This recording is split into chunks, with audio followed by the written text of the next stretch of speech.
Hello students, my name is Geetanjali Andheria. Welcome to step up academy. एक बात मुझे आप बताइए कि आप पर्यावरण को देख रहे हैं तो पर्यावरण में आपको क्या दिखाई दे रहा है? क्या एकदम शुद्ध है या कहीं कुछ गंदगी अभी आपको दिख रही है? बिल्कुल दिख रही है। लगातार गाड़ियों का दौड़ना, गाड़ियों से निकलते हुए धुएं का वातावरण में फैल जाना, चारों तरफ बीमारियां दिखाई देना, कम उम्र में ही कई बीमारियों का शिकार हो जाना, ये क्या है? ये हमारा प्रदूषित वातावरण है। चाहे वो प्रदूषण हवाओं में हो, चाहे वो प्रदूषण धरातल पर हो, चाहे वो प्रदूषण खाने में हो, ध्वनि में हो, हर जगह जो प्रदूषण है वो बढ़ता जा रहा है।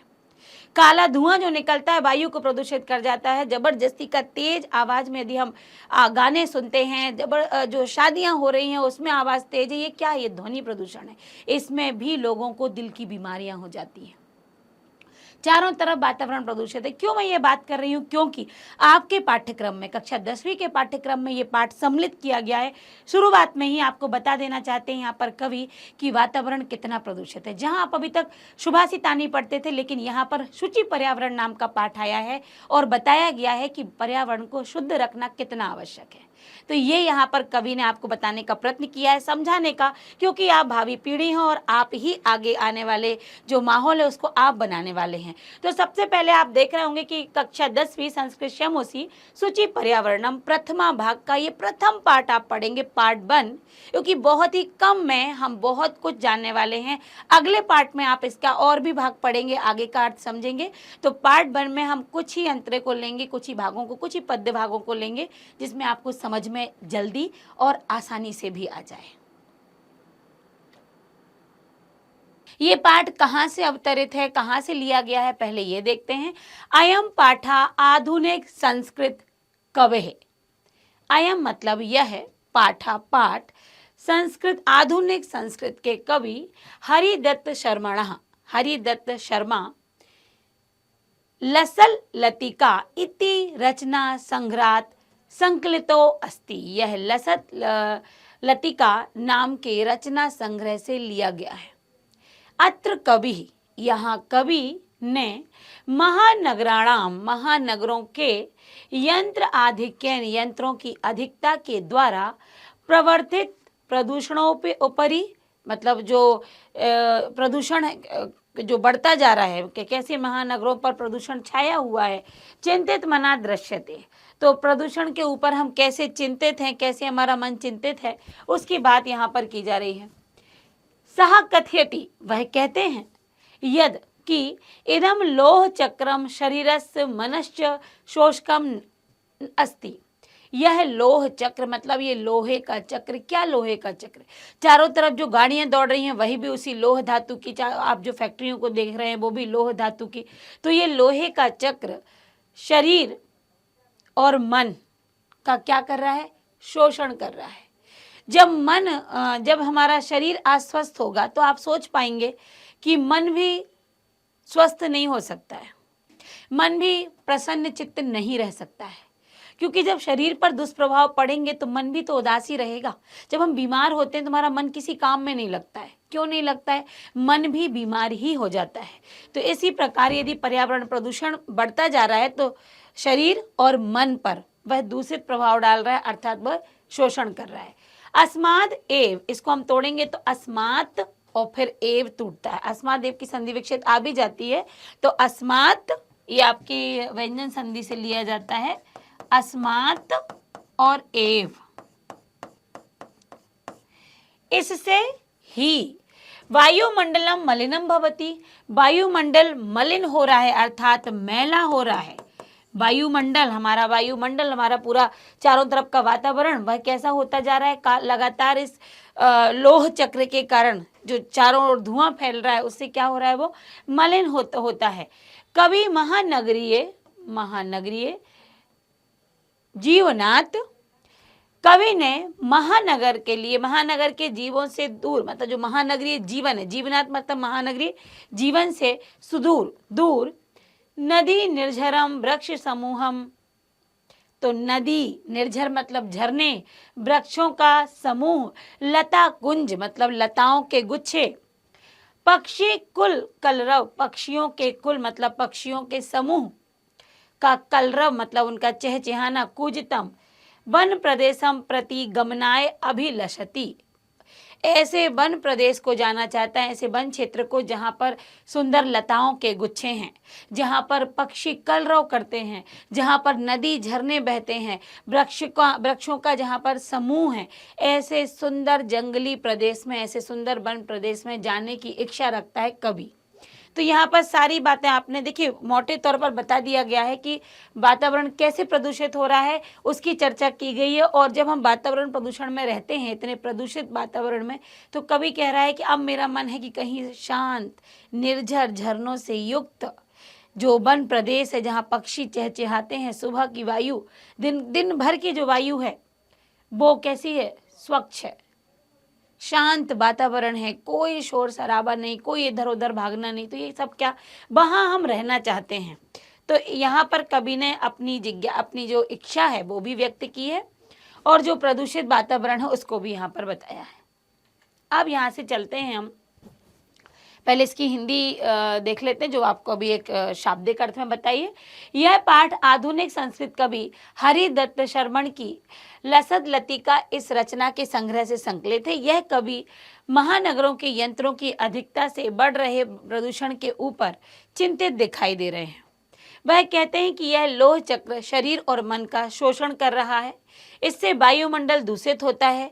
कवि महानगर के जीवन से दूर नदी झरने वृक्ष समूह लता कुंज पक्षियों से चहचहाते वन की ओर जाना चाहते हैं। तो यहाँ से आपने पाठ का पढ़ा कि पाठ कहाँ से लिया गया और क्या इसमें वर्णन है। अब यहाँ से पढ़ते हैं हम पाठों के अंदर जो श्लोक, पाठ के अंदर जो श्लोक दिए गए हैं उनको। दुर्वहम अत्र जीवितम जातम प्रकृतिरेव शरणम शुचि पर्यावरणम महानगर मध्ये चलद निशम कालायश्चक्रम मनः शोषयत तनु पेशयत भ्रमति सदा वक्रम दुर्दान्तैर् दशनैः मुना स्नान्यैनेव जन ग्रसनम शुचि पर्यावरणम। अब देखिए यहाँ पर शब्द बहुत कठिन लगे हैं, कोई परेशानी नहीं, हम शब्दों को आपस में ही तोड़ेंगे, दो भागों में बांटेंगे और फिर आप उनका अर्थ समझ पाएंगे और उच्चारण भी कर पाएंगे। दुर्वहम और अत्र, यहाँ पर हम शब्द को यदि तोड़ते हैं तो ये आता है दुर्वहम, ये पूरा और यह छोटा छुपा हुआ है, तो इससे बन गया अत्र। मतलब यहाँ वहन करना, यहाँ जीवित रहना कैसा है, दुर कठिन हो रहा है।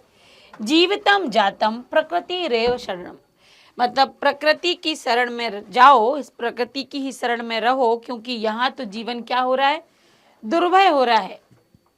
शुचि पर्यावरणम, और पर्यावरण को शुद्ध रखो। कैसा है ये, यहाँ जीवन अधिक कठिन है, प्रकृति की शरण में जाओ और पर्यावरण को शुद्ध और स्वच्छ बनाओ।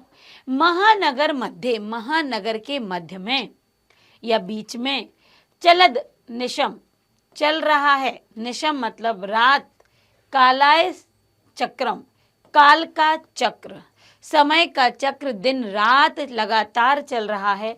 मना शोषयत तनु पेशियत, मन का शोषण कर रहा है, तनु अर्थात शरीर का जो तनु पेशियत, और मन और शरीर का क्या कर रहा है, शोषण कर रहा है। और हमेशा भ्रमति सदा वक्रम, वक्र मतलब टेढ़ा, तो टेढ़ी चाल में, टेढ़े रूप से ये निरंतर समय का चक्र चलता जा रहा है, जो मन का शोषण कर रहा है। दुर्दांत दस नहीं, यहाँ पर दुर्दांत मतलब भयंकर, दांत के मतलब जो समय का चक्र है, उस चक्र के भयानक दांत हैं जो दिन रात मनुष्य को डस रहे हैं। ये समय का चक्र इस तरह का, जनग्रसनम मतलब लोगों को ग्रस रहे हैं, खा रहे हैं। तो ये किसके लिए बोया गया है समय का चक्र, लगातार जो समय का चक्र चल रहा है, लगातार व्यक्ति संसार में दौड़ता भागता जा रहा है, वायु को प्रदूषित करता जा रहा है, चारों ये समय का चक्र जो चलता जा रहा है, जहाँ मन बहुत अधिक शोषित होता जा रहा है, मन और तन दोनों ही शोषित होते जा रहे हैं, वहाँ पर जीवन भी लगातार ग्रस रहा है। ये समय का चक्र जीवन को खाते जा रहा है। तो ये तो आपके शाब्दिक अर्थ हो गए। अब यहाँ से देखते हैं अन्वय। अन्वय क्या होता है, जहाँ पर श्लोक आपके आगे पीछे हो जाते हैं, अन्वय संस्कृत अर्थ देता है, सीक्वेंस में एक क्रम में उन शब्दों को जमाता है और वहां से हम सही अर्थ निकाल पाते हैं। अत्र जीवित दुर्वह जातम प्रकृति एवं शरणम, यहाँ पर जीवित मतलब जीवन कैसा है, जीवित रहना, दुर्वह अर्थात कठिन होता जा रहा है, प्रकृति की शरण में जाओ। शुचि पर्यावरणम स्यात्, और पर्यावरण को स्वच्छ होना चाहिए। महानगर मध्ये कालाय चक्रम अनिशम चलता मना शोष्य तनुपेश्य सदा वक्र भ्रमति। यह महानगरों में यह समय का चक्र टेढ़ी गति से चलता जा रहा है और मन का और तन का शोषण कर रहा है। अनुमा दुरांते दशने जन ग्रसनम नाएव, और यह जो काले ये भयंकर नुकीले जो दांत हैं ये मनुष्य को ग्रसते जा रहे हैं, मनुष्य को खाते जा रहे हैं। तो अन्वय देखिए 10वीं में क्या होता है कि पेपर में अन्वय भी आपसे पूछा जाता है। हाँ, ये बात बिल्कुल सही है कि अन्वय यदि पूछा जाएगा तो आपके लिए नीचे कुछ मंजूषा में शब्द दिए होंगे, लेकिन आप उनका अर्थ तभी वहाँ पर मतलब भर पाएंगे, सही जगह उनको सेट कर पाएंगे जब आपको हिंदी अर्थ आता हो। हिंदी अर्थ जानने के लिए आपको समझना पड़ेगा, शब्दों के अर्थों को जानना पड़ेगा, एक एक शब्द को जानना पड़ेगा। इसलिए जब आप उसका अर्थ देंगे तो अर्थ कैसा जाएगा, सही जाएगा और सही क्रम में आप उसे भर भी पाएंगे। तो अन्वय से आगे हम बढ़ते हैं। यहाँ पर है आपका पाठ का अनुवाद कि यहाँ जीवन कठिन हो गया है, प्रकृति ही सहारा है, प्रकृति ही हमारा सहारा है। पर्यावरण स्वच्छ हो, महानगरों में दिन रात चलता हुआ लोहे का पहिया मन को सुखाता जा रहा है या मन को सूखता हुआ और शरीर को पीसता हुआ, जो पेशियत लिखा है मतलब पीसना, शरीर को पीस रहा है, मन को सुखा रहा है और हमेशा इसी चाल में टेढ़ा चल रहा है। इसके भयंकर दांतों से लोगों का विनाश ना हो जाए। इतने भयंकर दांत जब काल चक्र के चलते जाएंगे और मनुष्य का इसी प्रकार यदि शोषण होता जाएगा तो वो दिन दूर ही नहीं जब मनुष्य विनाश की तरफ जाएगा, और विनाश की तरफ ही हम चल पड़े हैं। क्योंकि आज हमें हर जगह तकनीकी दिखाई देती है, हर जगह हम शॉर्टकट ढूंढते हैं, हर जगह हम बिना गाड़ियों के हम चल नहीं पाते, 2-2 कदम की दूरी पर हम गाड़ी का इस्तेमाल करते हैं। गाड़ी कोई पानी से तो आप नहीं चलाएंगे ना, पेट्रोल और डीजल से चलाएंगे। पेट्रोल और डीजल के जलने के बाद जो काला धुआं निकलता है वो काला धुआं जाकर पेड़ों के पत्तों पर भी जमता है, छोटे बच्चों के अपने मुंह से अंदर ले जाते हैं और उनके फेफड़ों पर जाकर जमता है।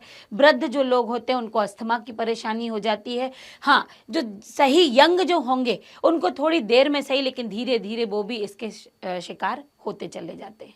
तो ये जो असर है ये हर एक उम्र के लोगों पर डाल रहा है और इसका कारण है हम स्वयं, क्योंकि हम ही उनका इतना उपयोग कर रहे हैं। और यहाँ हमने अपना अभी एक पाठ पूर्ण किया है, क्योंकि अगर हम पाठ को बहुत अधिक, यदि बड़ा पाठ है और हम उसे एक साथ ले जाते हैं तो मुझे पता है कि अभी कक्षा 10वीं में आए हुए छात्र के लिए ये सब एक साथ पढ़ना शायद कठिन होगा। इसलिए कम समय में हम भले उस पाठ को 2 भागों में बांटेंगे। तो अभी हमने इतना पढ़ा, अगला इसका पार्ट 2 आएगा और उसमें हम आगे का पाठ कंप्लीट करेंगे। तो थोड़े थोड़े पाठ को हम 2 बार में पढ़ लेते हैं जिससे आपको समझ में भी आ जाए, शब्दों के अर्थ भी याद हो जाए और उतनी देर में आप उन 3 पैराग्राफ या 2 पैराग्राफ जो आपके हुए हैं वो आप कंठस्थ कर लें। तो अगले वीडियो का इंतजार आप करते रहिएगा और बहुत जल्दी आएगा, क्योंकि इस पाठ को हमें बहुत जल्दी समाप्त भी करना है। तो इसके लिए आपको चैनल से जुड़े रहना पड़ेगा। Thank you so much.